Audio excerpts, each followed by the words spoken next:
ഓ മകത്തീശ്വരായ നമ. എല്ലാവർക്കും വണക്കം. ജാതകപ്പടി, വസ്തുദോഷം, വാസ്തുദോഷം, വീട് ഇല്ലാത്ത അവസ്ഥ, ഇതൊക്കെ ആർക്ക്? ഈ ഒരു ടോപ്പിക്കാണ് നമ്മളിന്ന് നോക്കാൻ പോകുന്നത്. ഇത് നമുക്ക് അസ്ട്രോളജിയിൽ ഒന്ന് ഡീകോഡ് ചെയ്ത് നോക്കാം. ജ്യോതിഷപ്രകാരം 4-ാം ഭാവമാണ് വീട്.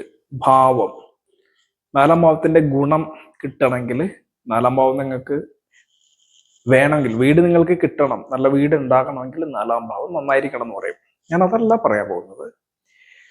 അത് മാത്രമല്ല പറയാൻ പോകുന്നത്, 4-ാം ഭാവം വീടാണെങ്കിൽ തന്നെയും ഭാവകാരകൻ എന്ന് പറയുന്ന ദ്വിമണി, അമരമന്ത്രി, ഭൂസുത, സോമ, സൗമ്യനാണ്.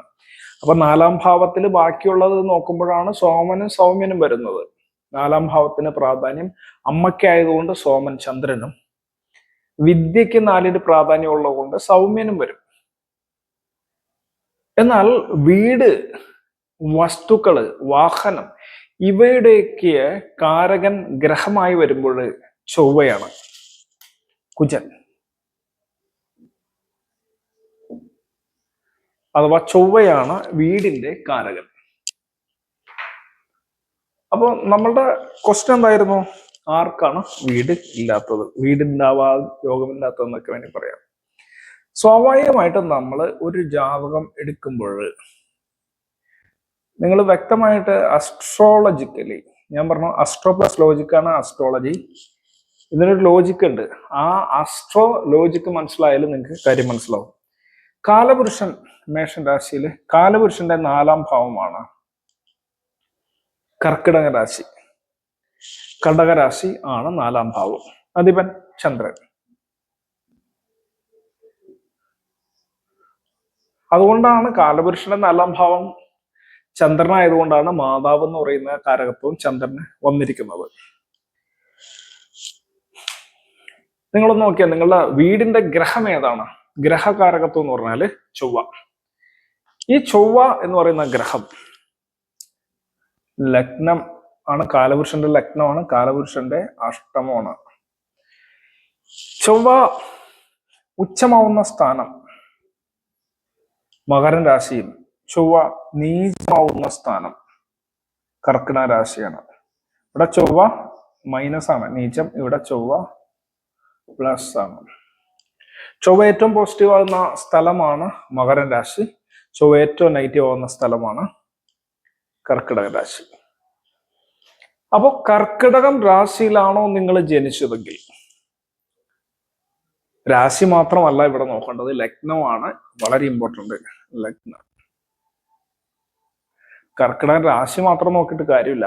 കർക്കിടക രാശിയിലുള്ള നോക്കിക്കോ, പുണർദം, കാല്, പൂയം, ആയില്യം, ഈ നക്ഷത്രക്കാർക്ക് വീട് സംബന്ധമായിട്ട് ലോൺ മുതലാകെ ഉണ്ടാവുകയോ, വീട്ടിൽ താമസിക്കാൻ പറ്റാതെ ദൂര സ്ഥലങ്ങളിൽ പോയി താമസിക്കുകയോ, ജോലിക്ക് വേണ്ടി അങ്ങനെയൊക്കെയുള്ള കാര്യങ്ങളൊക്കെ വന്നേക്കാം. പക്ഷെ കർക്കിടക ലഗ്നം ആണെങ്കിൽ ഇത് കൂടുതലായിരിക്കും. എന്ത്? കുറെ ജാതകം നോക്കിയാൽ നമുക്ക് കാണാം, കർക്കിടക ലഗ്നം ആണെങ്കിൽ ഇവിടെ കാലപുരുഷന്റെ ആ സ്വഭാവ വൈശിഷ്ട്യങ്ങളാണ് നമ്മൾ കർക്കിടക ലഗ്നത്തിൽ ജനിച്ചവർക്കുന്നുള്ള പ്രത്യേകത. കുംഭലഗ്നത്തില്, അതായത് ഓരോ ലഗ്നത്തിലും, മേടലഗ്നത്തിലുള്ള പ്രത്യേകത എന്ന് പറഞ്ഞാൽ ഈ കാലപുരുഷ തത്വത്തെ ബേസ് ചെയ്തിട്ടാണ് നമ്മൾ അതിനെ എടുക്കേണ്ടത്. അത് പ്രമാണമാക്കി വച്ചിരിക്കുന്നതെന്നുള്ളൂ. ഹോരയിലൊക്കെ പ്രമാണം ഉണ്ടല്ലോ, അത് പ്രമാണമാക്കി വച്ചിരിക്കുന്നതെന്നുള്ളൂ. അങ്ങനെ പഠിച്ചുകൊണ്ട്, ആ കാണപ്പാടം പഠിച്ചുകൊണ്ട് നമുക്ക് അതിന്റെ ലോജിക് കിട്ടില്ല, അതായത് അസ്ട്രോളജി കിട്ടൂല. അപ്പോ കാലപുരുഷന്റെ 4-ാം ഭാവത്തിൽ ചന്ദ്രനാണ് അതിന്റെ അധിപൻ. 4-ാം ഭാവമായിട്ടുള്ള കർക്കിടക ലഗ്നം, അതിന്റെ പ്രത്യേകത ഭൂമിയെ നൽകുന്ന ആള് അവിടെ നീചനാവുകയാണ്. നീചൻ എന്ന് പറഞ്ഞാൽ ഇല്ലാത്ത അവസ്ഥ, ശൂന്യമാവുക, അല്ലെങ്കിൽ ഇല്ലാത്ത അവസ്ഥ വരെ, അല്ലെങ്കിൽ ചീത്തയായ അവസ്ഥ വരെ ആക്കുക. അപ്പൊ കർക്കിടക ലഗ്നത്തിൽ ജനിച്ചവർക്ക് മിക്കവാറും വീട് പണിയാൻ കുറച്ച് സ്ട്രഗിൾ ചെയ്യേണ്ടി വരും. ഈ വീട് എൻ്റെ തന്നെ ഒക്കെ നഷ്ടപ്പെട്ടു പോകുക, ലോൺ അവനൊക്കെ ഉള്ള സാധ്യത വരും. വീട്ടിൽ നിൽക്കാൻ പറ്റാത്ത അവസ്ഥ ചിലപ്പോൾ വരാം. വാടക വീട്ടിൽ കഴിയേണ്ട അവസ്ഥ വരാം. ഇനി അതൊന്നും അല്ലെങ്കിൽ ഉണ്ടാക്കിയ വീടിന് എന്തെങ്കിലും കുഴപ്പമോ വാസ്തുദോഷമൊക്കെ വരാനുള്ള സാധ്യത കൂടുതലാണ്. എന്നാൽ ഇതിനെ വെച്ചിട്ട് മാത്രം പറയാൻ പറ്റുമോ എന്ന് പറഞ്ഞാൽ ഇല്ല. കാരണം ഞാൻ ആദ്യം തന്നെ പറഞ്ഞു, 4-ാം ഭാവം. 4-ാം ഭാവം എന്ന് പറയുന്നത് വളരെ ഇമ്പോർട്ടൻ്റ് ആണ്. ഇപ്പൊ കർക്കിടക ലഗ്നത്തിന്റെ 4-ാം ഭാവാധിപൻ ആരാ? 4-ാം ഭാവം എന്ന് പറഞ്ഞാൽ 1, 2, 3, 4 4-ാം ഭാവാധിപൻ ശുക്രൻ. കർക്കിടക ലഗ്നത്തിന്റെ 4-ാം ഭാവാധിപനായ ശുക്രൻ പോയിട്ട് ഈ 6-ൽ നിന്നെന്ന് വിചാരിക്കാം, ഇവിടെയാണ് പ്ലേസ് എന്ന് വിചാരിക്കാം. അങ്ങനെയാണ് ഈ പണിയ. 4-ാം ഭാവാധിപൻ 6-ൽ പോയി കഴിഞ്ഞാൽ, 6 എന്ന് പറഞ്ഞാൽ കടം എന്ന് പറയുന്ന ഒരു കാര്യം 6-ാം ഭാവത്തിന്റെ കാരകത്വമാണ്. കടം 6-ാം ഭാവത്തിന്റെ കർമ്മയാണ് കടം. അപ്പൊ 4-ാം ഭാവാധിപൻ 6-ൽ പോയി എന്ന് പറഞ്ഞു കഴിഞ്ഞാൽ വീട് കടത്തിൽ പോവുകയോ വീട് കടക്കാർ കൊണ്ടുപോവുകയോ വിൽക്കേണ്ടി ഒരു അവസ്ഥയൊക്കെ വന്നേക്കാം.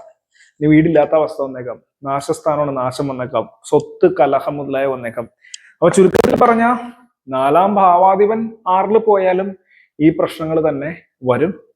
ഇത് ഇപ്പൊ ഞാൻ പറഞ്ഞത് കോമൺ ആയിട്ട് നിങ്ങളുടെ ലഗ്നം കർക്കിടകമാണെങ്കിൽ അവർക്ക് സ്വത്ത് പ്രശ്നം എന്നുള്ളത് ഉണ്ടോ എന്ന് നോക്കേണ്ടതാണ്. ഓരോ ലഗ്നത്തിനും ജനിച്ചവർക്ക് ആദ്യം തന്നെ അവർക്ക് വരാൻ സാധ്യതയുള്ള ഒരു പ്രശ്നം ഉണ്ടാവും. അതായത് അവരുടെ കർമ്മം എന്ന് പറഞ്ഞാൽ ചിലത് കിട്ടൂല എന്നർത്ഥം, ചിലത് കിട്ടുമെന്നർത്ഥം. എന്താണ് കിട്ടാത്തതെന്ന് അറിയാൻ വേണ്ടിയിട്ട് ഓരോ ലഗ്നങ്ങളുടെ കർമ്മ നമ്മൾ അറിയണം. അപ്പൊ കർക്കിടക ലഗ്നത്തിന്റെ കർമ്മം വീട് ഒരു കർമ്മയാണ്. വീട് ഉണ്ടാവാനുള്ള സാധ്യത ഉണ്ടോ എന്ന് നമ്മൾ നോക്കി 4-ാം ഭാവാധിപൻ നിൽക്കുന്ന പൊസിഷൻ വളരെ കൃത്യമായിട്ട് അറിഞ്ഞ് വേണം നമുക്ക് മനസ്സിലാക്കാൻ.